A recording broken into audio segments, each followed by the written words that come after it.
Cluster bomb का विज्ञान, वो शैतानी हथियार जिसमें इजराइल का आयरन डोम भी हार गया।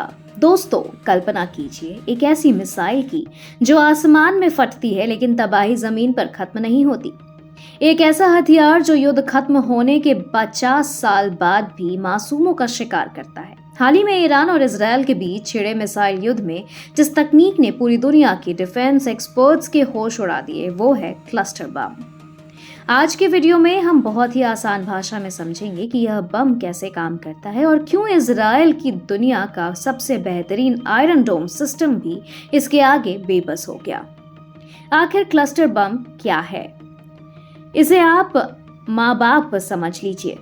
जी हाँ, यह देखने में एक बड़ी मिसाइल या बम जैसा होता है, लेकिन इसकी खासियत यह है कि यह जमीन पर गिरने से पहले ही हवा में एक तय ऊंचाई पर फट जाता है।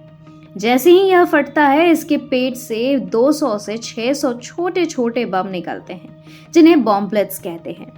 ये बॉम्बलेट एक साथ कई फुटबॉल मैदानों में जितने बड़े इलाके में बिखर जाते हैं। मतलब एक मिसाइल गिरेगी तो पूरा का पूरा मोहल्ला या आर्मी बेस एक साथ तबाह हो जाएगा।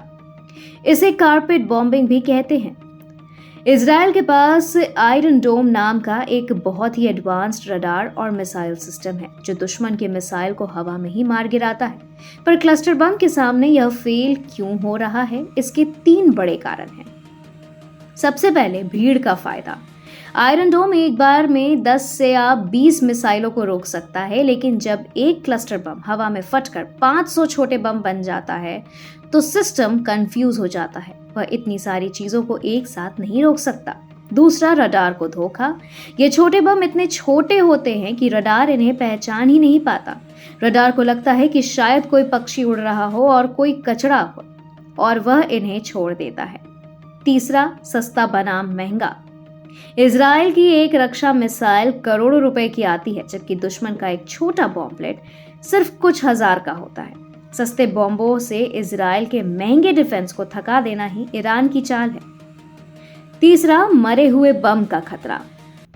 इस बम की सबसे डरावनी बात है कि ये सारे छोटे बम गिरते ही नहीं फटते। लगभग 40% बम जमीन पर, खेतों में या मलबे में वैसे ही पड़े रहते हैं। ये देखने में कभी कभी प्लास्टिक के खिलौने या डिब्बे जैसे लगते हैं। युद्ध खत्म होने के 20 से 30 साल बाद अगर कोई बच्चा या किसान इसे गलती से छू लेता है तो ये फट जाते हैं। यानी युद्ध तो आज खत्म हो गया, लेकिन मौत का सामान पीढ़ियों तक जमीन में दबा रहता है।